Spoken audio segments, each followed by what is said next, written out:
ہمارے چینل میں خوش آمدید۔ چلیں شروع کرتے ہیں آج کی کہانی۔ اپنا کام نمٹا کر میں اس گھر سے نکل کر رکشے میں بیٹھی اور اپنے گھر کی طرف روانہ ہوئی۔ گھر پہنچ کر میں نے رکشے والے کو کرایہ ادا کیا اور گھر کے اندر داخل ہوئی، لیکن گھر پر مردوں کا رش لگا ہوا تھا اور اتنے مردوں کو اپنے گھر میں دیکھ کر میں حیران رہ گئی کہ یہ سب یہاں کیا کر رہے ہیں۔ یہی سوچ کر میں سب مردوں کو آگے سے ہٹاتی اندر گئی تو پیروں تلے سے زمین کھسک گئی، کیونکہ بیچ آنگن میں… میرا نام نسیم ہے اور میں ایک بیوہ عورت ہوں۔ میں اپنے گھر میں اپنے بیٹے کے ساتھ رہتی ہوں، کیونکہ 10 مہینے پہلے میرے شوہر کا انتقال ہو چکا ہے۔ ساس سسر تھے نہیں اور اولاد میں صرف ایک بیٹا تھا جو ابھی 8 سال کا تھا اور ایک اسکول میں پڑھتا تھا۔ اپنے شوہر کے جانے کے بعد میں اپنے بیٹے کے ساتھ تنہا ہی رہ گئی۔ جب تک انسان خوشحال ہو تب تک اس کے رشتہ دار بھی اس کے سگے بنے رہتے ہیں، لیکن جو ہی کڑا وقت آئے تو سبھی اپنے بھی ساتھ چھوڑ جاتے ہیں۔ شوہر کے جانے کے بعد میں نے دوسری شادی کرنے کا ارادہ ترک کر دیا، کیونکہ مجھے اب دوسری شادی نہیں کرنی تھی۔ اگر دوسری شادی کر لیتی تو نہ جانے دوسرا شوہر میرے بیٹے کو اپناتا یا نہیں۔ اگر دل مار کر اپنا بھی لیتا تو نہ جانے اس کے ساتھ کیسا سلوک کرتا۔ اگر برا سلوک کرتا تو میرے بیٹے میں احساس کمتری پیدا ہو جاتا اور اس کی شخصیت مسخ ہو کے رہ جاتی، اور میں ایسا نہیں چاہتی تھی۔ کوئی شخص کتنا بھی اچھا کیوں نہ ہو، کسی دوسرے کی اولاد کو پالنے کا ظرف ہر کوئی نہیں رکھتا، اور میں دوسری شادی کر کے ایسا کوئی رسک نہیں لینا چاہتی تھی جس سے میرے بیٹے کی زندگی پر برا اثر پڑتا۔ میرے بیٹے کو میں اور مجھے میرا بیٹا ہی کافی تھے۔ میرے بھائیوں نے مجھے دوسری شادی پر آمادہ کرنے کے لیے بہت زور لگایا، مگر میں نہ مانی۔ پہل وہ اکثر آتے جاتے رہتے، مگر عرصہ دراز ہوا انہوں نے بھی آنا چھوڑ دیا۔ اب تو کسی بہن بھائی کا فون بھی نہیں آتا تھا یہ پوچھنے کے لیے کہ میں کس حال میں ہوں، زندہ ہوں یا مر گئی۔ میرے ماں باپ میری شادی کے 2 سال بعد آگے پیچھے اس جہاں فانی سے کوچ کر گئے تھے، تو مجھے اب ان کا آسرا بھی حاصل نہیں تھا۔ ماں باپ ہوتے تو شاید وہی میرے غم خوار ہوتے، مگر اب وہ بھی مجھے میسر نہیں تھے۔ اپنا پیٹ پالنے کے لیے اور اپنے بیٹے کو تعلیم دلوانے کے لیے میں نے ایک کپڑے والی فیکٹری میں کام شروع کر دیا۔ 2 مہینے تو سکون سے بسر ہوئے، لیکن پھر اس کے مالک نے مجھے تنگ کرنا شروع کر دیا۔ سر پر مرد کا سایہ تو تھا نہیں، تبھی وہ مجھے نوالا سمجھنے لگا، جس کی وجہ سے مجھے وہ نوکری چھوڑنی پڑی کہ اپنی عزت مجھے ہر چیز سے عزیز تھی، اور ایسی روزی بھی نہیں چاہیے تھی جو مجھے ذلالت سہ کر ملتی۔ پیٹ بھرنے کو کچھ تو کرنا تھا، تبھی میں نے میتوں کو غسل دینا شروع کر دیا۔ پہل میں نے کفن سلائی کرنا بھی شروع کیے، لیکن ایک عجیب سا احساس اور ڈر مجھے گھیرے میں لے لیتا تھا، جس کی وجہ سے میں نے کفن سلائی کرنا چھوڑ دیے اور میتوں کو غسل دینے لگی۔ روز کسی نہ کسی خاتون کی میت ہو جاتی تو مجھے غسل دینے کے لیے بلایا جاتا۔ میں سب سے پہلے حلاوت اور نرمی سے پیش آتی تھی، جس کی وجہ سے سبھی میری بہت عزت کرتے۔ یوں دور دور میرا چرچا ہونے لگا، اور محلے کے علاوہ شہر کے دوسرے حصوں سے بھی لوگ مجھے میتوں کے غسل کے لیے بلانے لگے۔ یوں میری آمدن میں اضافہ ہونے لگا اور پھر ہماری گزر بسر بھی اچھی ہونے لگی۔ ایک دن میں 5-6 غسل دے دیتی تھی، جس کی وجہ سے مجھے اچھی آمدن ہو جاتی تھی، اور روز اتنے غسل دے کر میرا پورا مہینہ آرام سے گزر جاتا تھا۔ میرے بیٹے کے بھی سارے خرچے پورے ہو جاتے، جس پر اب میں مطمئن ہو گئی تھی۔ یوں تو میرا نام نسیم ہے، لیکن بہت کم لوگ مجھے اس نام سے جانتے تھے۔ زیادہ تر لوگ مجھے نیک بی بی کے نام سے جانتے تھے اور نیک بی بی کہہ کر ہی مخاطب کرتے تھے۔ اس دن بھی معمول کے مطابق میں اپنے گھر میں بیٹھی ناشتہ بنا رہی تھی۔ ناشتہ بنا کر میں نے اپنے بیٹے کو بھی ناشتہ کروایا اور خود بھی کیا۔ اس کے بعد اسے تیار کر کے اسکول بھیج دیا۔ سارے کام نمٹا کر ابھی میں بیٹھی ہی تھی جب دروازے پر دستک ہوئی۔ میں نے جا کر دروازہ کھولا تو سامنے ایک حاملہ عورت کھڑی تھی۔ وہ مجھے سلام کر کے اندر داخل ہوئی۔ میں نے سلام کا جواب دے کر اسے دیکھا، جس کی آنکھیں بے حد سوجی ہوئی تھیں، جیسے وہ بہت روتی رہی ہو۔ میں نے اسے اندر کرسی پر بٹھایا اور پوچھا کہ کیسے آنا ہوا۔ میرا سوال سن کر اس نے نظریں اٹھا کر مجھے دیکھا اور کہا کہ مجھے غسل دے دو، میں یہاں تم سے غسل لینے آئی ہوں۔ اس کی بات سن کر میں بے حد حیران ہوئی اور کہا کہ میں صرف میتوں کو غسل دیتی ہوں، تم شاید غلط جگہ پر آ گئی ہو۔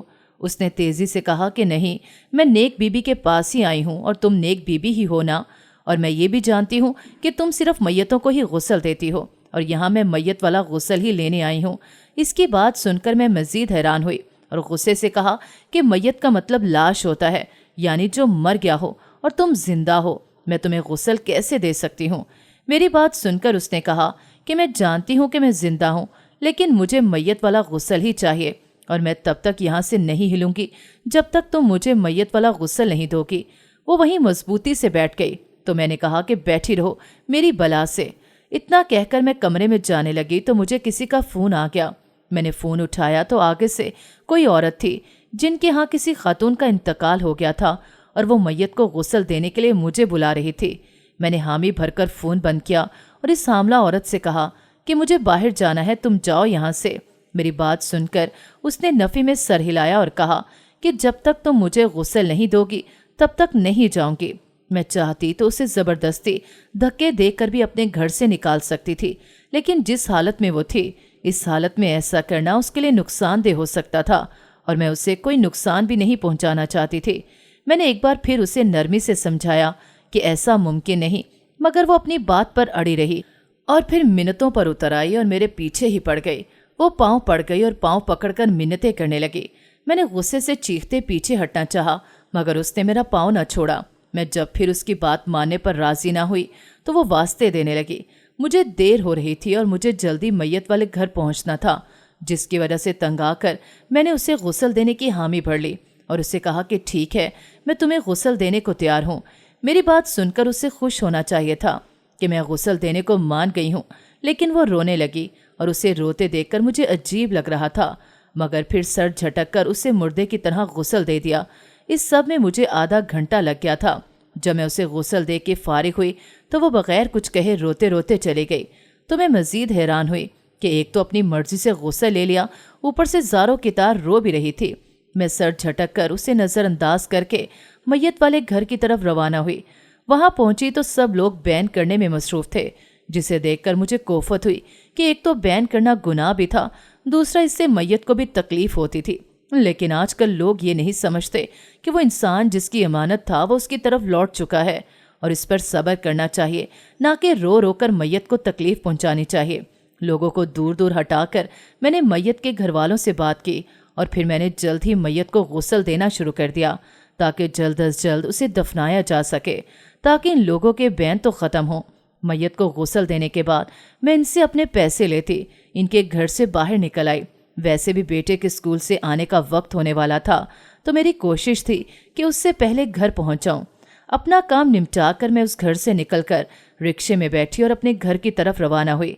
घर पहुंचकर मैंने रिक्शे वाले को किराया अदा किया और घर के अंदर दाखिल हुई, लेकिन घर पर मर्दों का रश लगा हुआ था और इतने मर्दों को अपने घर में देखकर मैं हैरान रह गई कि ये सब यहाँ क्या कर रहे हैं। यही सोचकर मैं सब मर्दों को आगे से हटाती अंदर गई तो पैरों तले से जमीन खिसक गई, क्योंकि बीच आंगन में वही औरत बैठी बैंड डाल रही थी जो आज मुझसे जबरदस्ती मैयत की तरह गुस्सा लेकर गई थी। सभी लोग इसके गिर्द जमा थे, जबकि खुद वो माथा पीटती बैंड करने में मसरूफ थी और उसके साथ साथ वो मुझे कोस भी रही थी।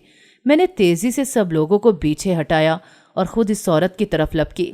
मेरा बेटा दरवाजे में खड़ा बाहर ही सब देख रहा था। इसका जहन अभी ये सब समझने से कासिर था, ऊपर से इतने लोग और इस औरत का रोना उसे मजीद परेशान कर गया था। मैं इस औरत को छोड़कर अपने बेटे के पास गई और उसे कमरे में ले जाकर बेड पर बिठाया और कहा कि आप यहाँ आराम करो, मामा अभी आती हैं। जिस पर वो सर हिला गया। उसको समझाकर मैं कमरे का दरवाज़ा बंद करके बाहर निकली और इस औरत से ज़रा गुस्से से पूछा कि ये क्या तमाशा लगाया हुआ है मेरे घर पर। मेरा सवाल सुन के वो दुपट्टा झाड़ती उठ खड़ी हुई और बोली कि तमाशा मैंने लगाया है या तुमने मेरी ज़िंदगी का बना दिया है। मैंने हैरत से पूछा कि मैंने क्या तमाशा बनाया है तुम्हारी ज़िंदगी का, मैं तो तुम्हें अच्छे से जानती भी नहीं हूँ। मेरी बात सुनकर वो नफ़रत से मुझे देखने लगी और सब लोगों से बोली कि ये देखो, अब ये मुझे पहचानने से भी इनकार कर रही है। इसकी बात सुनकर सब सरगोशियों में बातें करने लगे, मगर इनकी सरगोशियाँ मुझे साफ सुनाई दे रही थी। वो सब मुझे ही बुरा भला कह रहे थे। मैंने गुस्से से इस औरत को देखा और कहा कि मैंने ऐसा क्या कर दिया है जो यूं मुझे जलील कर रही हो।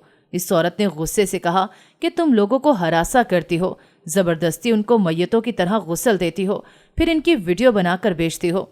मैं इसकी बात सुनकर दंग रह गई कि मैंने ऐसा करना तो दूर की बात, ऐसा सोचा तक नहीं था। मैंने गुस्से से कहा, क्या बकवास कर रही हो, मैं पागल हूँ जो ऐसा काम करूँगी? और मेरी छोड़ो, क्या लोग पागल हैं जो मुझसे ऐसी वीडियो बनवाएंगे? या अगर मैं बनाऊंगी तो उन्हें पता नहीं चलेगा? اور آپ سب لوگ اس پاگل عورت کی باتوں پر کیسے یقین کر سکتے ہیں؟ میری بات سن کر ایک بار پھر سرگوشیاں ہونے لگیں۔ اس عورت نے جلدی سے کہا کہ تم جھوٹی ہو اور میں نے جو کہا وہ سچ ہے۔ آج میں تمہارے پاس آئی تھی مدد مانگنے، مگر تم نے مجھے زبردستی یہاں روک لیا اور پھر مجھے میت کی طرح زبردستی غسل دیا۔ اس کے بعد مجھے ہراساں کرنے لگی، مجھے وہ ویڈیو بھیجی اور کہا کہ جیسا تم چاہتی ہو ویسا ہی کروں، ورنہ تم یہ ویڈیو ہر جگہ پھیلا دو گی۔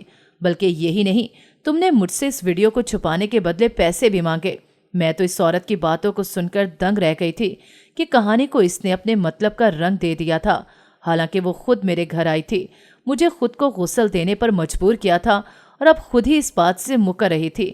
میں نے تیزی سے کہا کہ ایسا کچھ نہیں، تم نے خود مجھے واسطے دیے تھے کہ میں تمہیں میت کی طرح غسل دوں، ورنہ میرا ایسا کوئی ارادہ نہیں تھا، اور کیا ثبوت ہے کہ میں نے تمہارے ساتھ زبردستی کی؟ اس عورت نے چمک کر کہا کہ تم جھوٹ بول رہی ہو، میں تو تمہارے پاس کام سے آئی تھی، مگر تم نے زبردستی مجھے غسل دیا اور ویڈیو بنا لی، اور پھر بعد میں مجھے وہ ویڈیو سینڈ کر کے پیسے مانگے، اور ثبوت کی بات تو تم مت ہی کرو، ابھی دکھاتی ہوں۔ اتنا کہہ کر اس نے اپنے پرس سے فون نکالا اور وہاں موجود عورتوں کو ویڈیو دکھانے لگی۔ میں نے بھی آگے بڑھ کر ویڈیو دیکھی جس کی آواز بند تھی۔ اس ویڈیو میں وہ مجھے کچھ کہہ رہی تھی اور روتے ہوئے ہاتھ جوڑ رہی تھی، اور میں نفی میں سر ہلاتی مسلسل اسے انکار کر رہی تھی۔ پھر اس نے روتے ہوئے ہی میرے پیر پکڑ لیے، مگر میں نے غصے کا اظہار کیا۔ اس کے بعد میں اسے غسل دینے لگی تو غسل کے دوران بھی وہ روتی رہی اور روتے ہی واپس چلی گئی۔ ویڈیو میں ساری آواز بند تھی، کہیں بھی کوئی آواز نہ تھی۔ اگر آواز ہوتی تو یقیناً سب لوگ ہمارے درمیان ہوئی گفتگو سن کر سچائی کو جان لیتے، لیکن مسئلہ ہی یہ تھا کہ وہاں کوئی آواز نہیں تھی، اور میں تو یہ بھی نہیں جانتی تھی کہ اس نے یہ ویڈیو بنائی کب۔ اگر مجھے پتا ہوتا کہ وہ میرے خلاف چال چلنے آئی ہے تو میں بھی ویڈیو بنا لیتی جس میں ساری آوازیں ریکارڈ ہوتی، تو مجھے اپنی صفائی پیش کرنے میں مسئلہ نہ ہوتا۔ مجھے تو یہی سمجھ میں نہیں آ رہا تھا کہ وہ ایسا کیوں کر رہی ہے۔ میری تو اس سے کوئی دشمنی بھی نہیں، نہ ہی میں ذاتی طور پر اسے جانتی تھی۔ ساری عورتوں نے وہاں کھڑے مردوں کو بھی بتا دیا تھا کہ نیک بی بی نے اس عورت کو دھمکایا اور اس کو زبردستی میت والا غسل دیا۔ یہی نہیں بلکہ یہ بیچاری عورت نیک بی بی کے ترلے منتیں کرتی رہی، مگر نیک بی بی نے اس کی ایک نہ سنی۔ ان عورتوں نے وہی بولنا تھا جو انہوں نے دیکھا تھا، اس لیے وہ اس عورت کو صحیح اور مجھے غلط گردان رہی تھیں۔ سب عورتیں تو عورتیں اب مرد بھی مجھے برا بلا کہنے لگے، مگر میرے پاس اپنی صفائی پیش کرنے کے علاوہ ایک بھی ثبوت نہیں تھا جو میں ان کو دکھا کر اس دوغلی عورت کو غلط ثابت کر سکتی۔ کچھ لوگوں نے کہا کہ اسے جیل بھیج دو، ایسی عورتوں کا باہر رہنا دوسروں کے لیے خطرے کا باعث بن سکتا ہے، مگر کچھ عورتوں نے کہا کہ یوں اس کا بچہ رل جائے گا، یہ آئندہ اگر ایسا کچھ کرے گی تو اسے پولیس کے حوالے کر دیں گے، اس دفعہ اسے معاف کر دو۔ اتنا کہہ کے وہ عورتیں مجھے سمجھانے لگیں کہ اس دفعہ معاف کر رہے ہیں، مگر آئندہ ایسا کچھ مت کرنا، ورنہ ساری عمر جیل میں چکی پیستے گزارو گی۔ میں چپ چاپ سب کی باتیں سنتی رہی۔ سب لوگ مجھے کوستے، تانے مارتے اور دوغلے ہونے کا الزام لگاتے ایک ایک کر کے گھر سے نکلتے چلے گئے۔ میں نم بھیگی آنکھوں سے اپنی برسوں کی بنائی عزت کو برباد ہوتا دیکھتی رہی اور کچھ بھی نہ کر پائی۔ لوگ اسی پر یقین کرتے ہیں جو وہ اپنی آنکھوں سے دیکھتے ہیں، اور اس عورت نے انہیں وہی سب کچھ دکھایا تھا جو میرے خلاف چاہتا تھا۔ سب لوگوں کے جانے کے بعد وہ عورت بھی زمین سے اٹھی، کپڑے جھاڑے اور طنزیہ انداز میں میری طرف دیکھتے میرے قریب آئی اور بولی، نکل گئی ساری اکڑ۔ میں نے بے بسی سے اسے دیکھا اور پوچھا کہ کیا بگاڑا تھا میں نے تمہارا جو تم نے میرے ساتھ کیا؟ اس نے نفرت سے مجھے دیکھتے ہوئے کہا کہ یہ مجھ سے نہیں، اپنے آپ سے پوچھو تو جلدی پتہ لگ جائے گا۔ میں نے کہا کہ میں نے وہی کیا جو تم نے مجھ سے کرنے کو کہا، میں نے زبردستی تم سے کچھ بھی نہیں کروایا تھا، اور میں نے کب تمہیں ہراساں کیا؟ میری بات سن کر وہ کہکا لگا کر ہنسی اور یوں ہی ہنستی ہوئی گھر سے باہر نکل گئی۔ اس کے جانے کے بعد میں پریشان ہو کر بیٹھ گئی۔ وہ عورت آئی تھی تو مجھے پریشان کر کے گئی تھی، اور اب گئی تھی تو جاتے جاتے میرا چین اور سکون بھی ساتھ ہی لے گئی تھی۔ وہ دن تو سکون سے گزر گیا۔ میں نے اپنے بیٹے کو بھی ان لوگوں کی آمد کی وجہ کا جھوٹ بول کر بہلا لیا اور کھانا کھلا کر اسے بھی سلا دیا، مگر خود میں بے حد پریشان تھی۔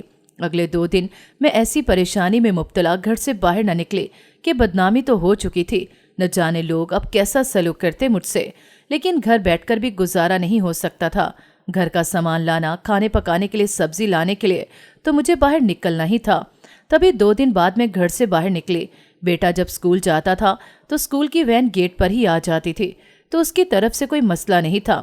2 دن بعد میں گھر سے نکلی تو لوگوں کا تلخ و سرد رویہ دیکھ کر ہی حیران رہ گئی۔ جو لوگ مجھے آتے جاتے سلام کرتے تھے، چائے پانی کا پوچھتے تھے، खाने का पूछते थे, अब मुझे देखते ही मुंह मोड़ रहे थे। किसी ने झूठे मुंह चाय पानी का पूछना तो दूर, सलाम भी नहीं किया था, बल्कि यूं मुंह मोड़ा था जैसे मुझे कोढ़ की बीमारी हो, जो मेरी तरफ देखने से ही इन लोगों को लग जाएगी। किसी ने भी मुझसे पहले की तरह का सलूक रवा न रखा, बल्कि नफरो हकारत से मुंह मोड़ लिया। मैं दिल ही दिल में परेशान होती घर आकर खाना बनाने लगी थी। इस औरत ने मुझे कहीं का नहीं छोड़ा था। अगर लोग मुझे पुलिस के हवाले कर देते तो मैं क्या करती? मेरी तो किसी ने जमानत भी नहीं करवानी थी। अगले कुछ दिनों में मैंने बाहर जाना शुरू कर दिया। खुद को हिम्मत दी कि जब लोगों को मेरी परवाह नहीं तो क्यों मैं लोगों की परवाह करूं। लोगों का तो काम ही बोलना है, तो बोलते रहें। ना किसी ने मुझे 2 वक्त की रोटी देनी है, ना मैंने किसी से लेकर खाना है, तो लोगों का डर कैसा? जीने के लिए न डर होना पड़ता है, वरना मासूमों को तो लोग फूल की तरह मसल के आगे बढ़ जाते हैं और पीछे मुड़कर देखते भी नहीं। अब मुझे लोगों की बातों और हकारत भरी नजरों की परवाह नहीं करनी थी। मैंने मजीद परवाह नहीं की और काम की तलाश करने लगी। 4 दिन तक मुझे रोज किसी न किसी घर से फोन आ जाता और मुझे मैयत के गुस्ल के लिए बुलाया जाता और मैं खुशी खुशी चली भी जाती। लेकिन फिर आहिस्ता आहिस्ता लोगों के फ़ोन आने बंद हो गए। लोगों ने मुझे बुलाना छोड़ दिया और मेरा काम भी आहिस्ता आहिस्ता बंद होने लगा। मैं खुद मैयत वाले घर जाती और उनसे मैयत के गुस्ल का कहती, मगर वो लोग मुझे टालकर निकाल देते कि हमने किसी और को बुला लिया है। 1 हफ्ते तक ऐसा ही होता रहा। मुझे कहीं से कोई काम नहीं मिल रहा था, बल्कि मेरी जगह किसी और औरत को बुला लिया जाता। लोगों ने मेरे बारे में सारे शहर में मशहूर कर दिया था कि मैं वीडियो बनाकर औरतों को हरासा करके पैसे बटोरती हूँ। सभी लोगों में ये बात मशहूर हो गई थी, जिसकी वजह से कोई भी मुझे अपने घर बुलाना नहीं चाहता था, जिसकी वजह से मेरे मसले मजीद बढ़ गए थे। लोग मुझे काम नहीं देते थे, जिसकी वजह से मैं कुछ कमा नहीं पा रही थी। जितनी भी रकम मैंने बचा कर रखी हुई थी वो सब खत्म हो रही थी और वहीं मैं घर के और अपने बेटे के खर्चों के लिए इस्तेमाल कर रही थी। इस औरत ने मेरी इज्जत मट्टी में मिला दी थी। अब मुझे काम ही तब मिलता जब मैं खुद को बेकसूर साबित कर देती, लेकिन ये तभी मुमकिन था जब वो औरत सबके सामने गवाही देती कि मैं बेकसूर हूँ। उसने मेरे बारे में जो भी सब लोगों से कहा वो झूठ था, लेकिन इस सब को साबित करने के लिए मेरे पास वो औरत नहीं थी। ना ही मैं जानती थी कि वो कौन है और कहाँ से आई है और कहाँ चली गई। मैं इसके बारे में कुछ भी नहीं जानती थी। इसी परेशानी में घिरी मैं उस दिन सब्जी लेने बाजार गई थी। जब मेरी नज़र एक हामला औरत पर पड़ी, वो वही औरत थी जिसने मुझे सारे शहर में बदनाम कर दिया था। वो आराम से सब्जी खरीद रही थी और मेरा सारा चैन और सुकून खोया हुआ था। मैं इसके पीछे जाने लगी। जब मेरी नज़र उसकी तरफ पड़ती, एक औरत पर पड़ी जिसे देखकर मैं चौंक गई, क्योंकि वो औरत कोई और नहीं बल्कि वही थी जो आजकल सब लोगों के घरों में मैयतों को गुस्ल देने का काम कर रही थी। सिर्फ यही नहीं, बल्कि वो औरत पहली औरत से बड़े दोस्ताना अंदाज में बातें कर रही थी। मैं इनके पीछे पीछे हो ली। वो औरतें साथ साथ चलती आपस में बातें कर रही थीं और मौज़ूए बहस आजकल की महंगाई और बढ़ते हुए बुरे मुआशी हालात थे। वो औरत जिसने मेरे खिलाफ लोगों को भड़काया था, उसका नाम सबा था, जबकि दूसरी औरत जो तकरीबन 50 साल की थी, उसका नाम मालूम ना हो सका। मगर सबा उससे अम्मा कह के मुखातिब कर रही थी, जो या तो सबा की सास थी या फिर माँ। चलते चलते वो एक गली में दाखिल हो गईं।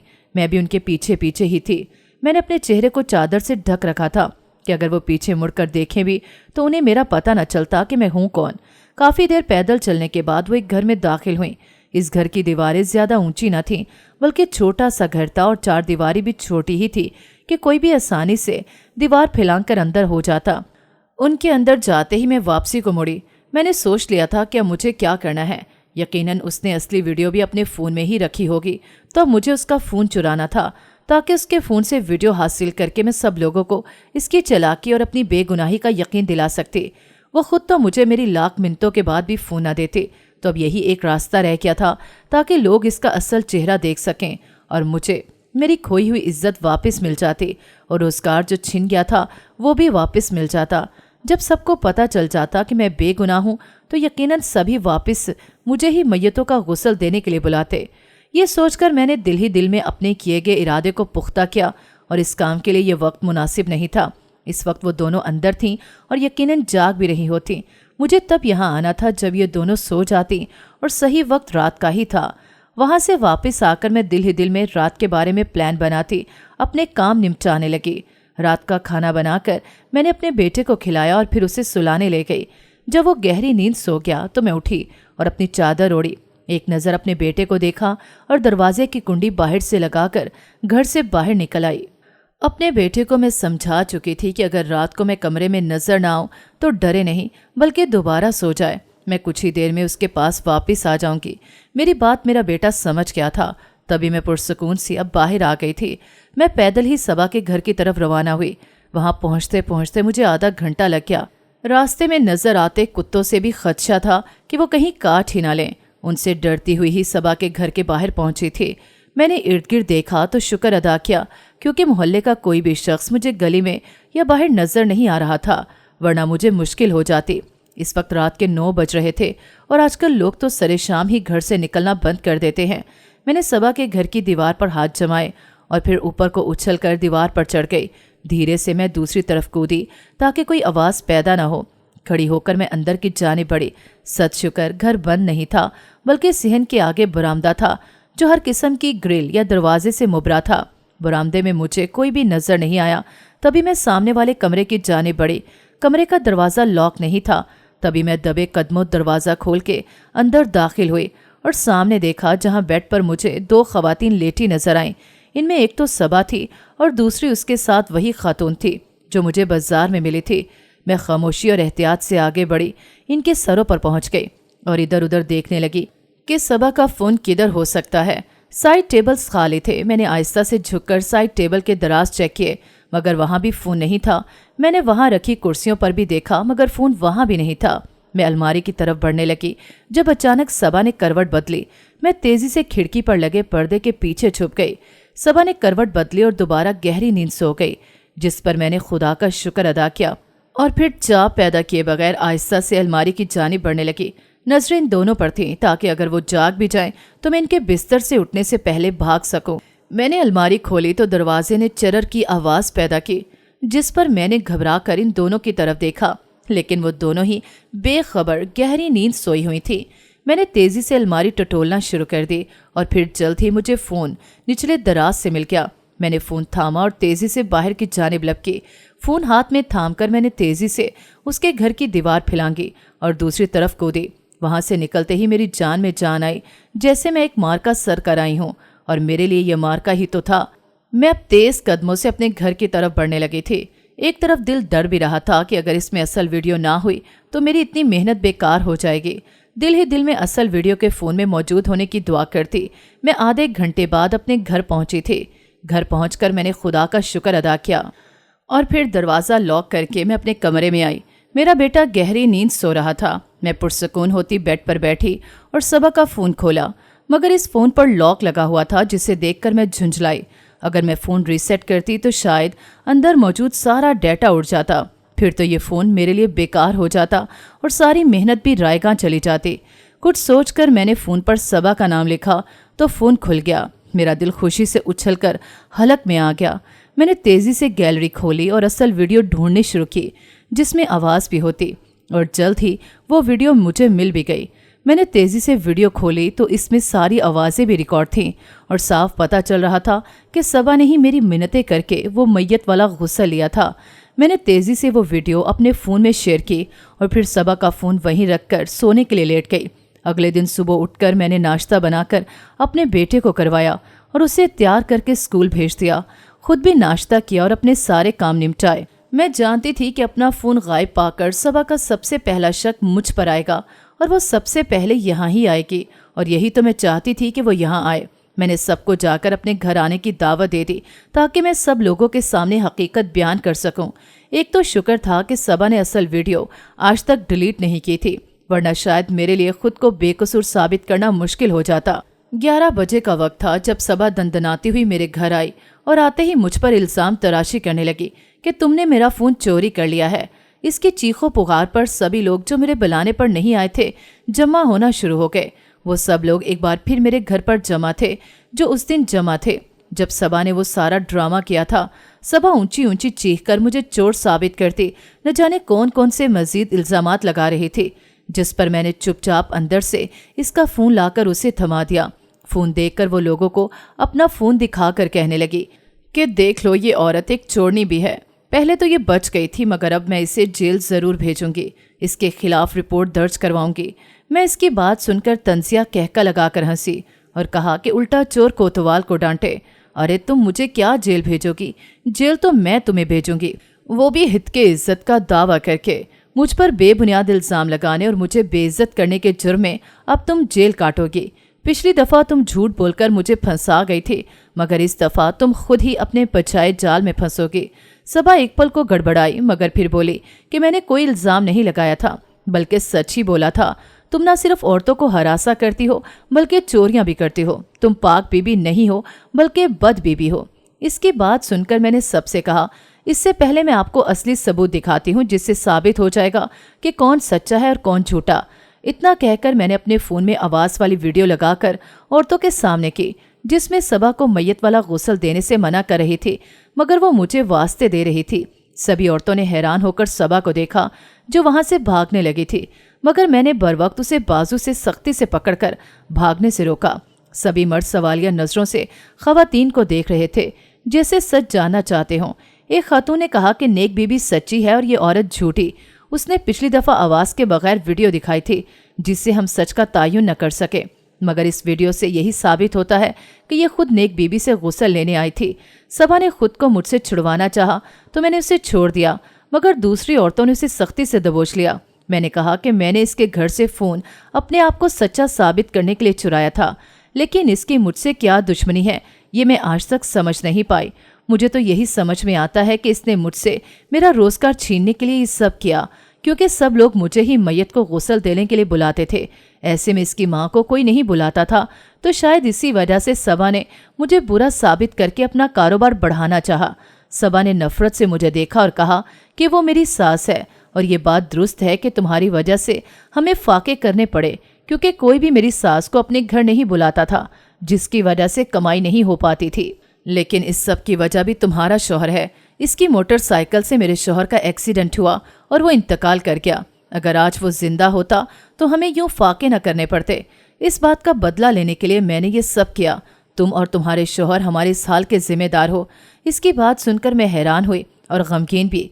मैंने कहा कि इसी एक्सीडेंट में मैंने भी अपने शौहर को खोया था और उसके बाद अपने बेटे और अपना गुजारा करने के लिए मैंने ये काम चुना। ऐसे तो मैं भी कह सकती हूँ कि तुम्हारे शौहर की वजह से मेरा शौहर मरा और मुझे ये लोगों के घर घर जाकर काम करना पड़ा, मगर मैंने ऐसा नहीं किया। इंतकाम से कभी किसी को कुछ हासिल नहीं हुआ।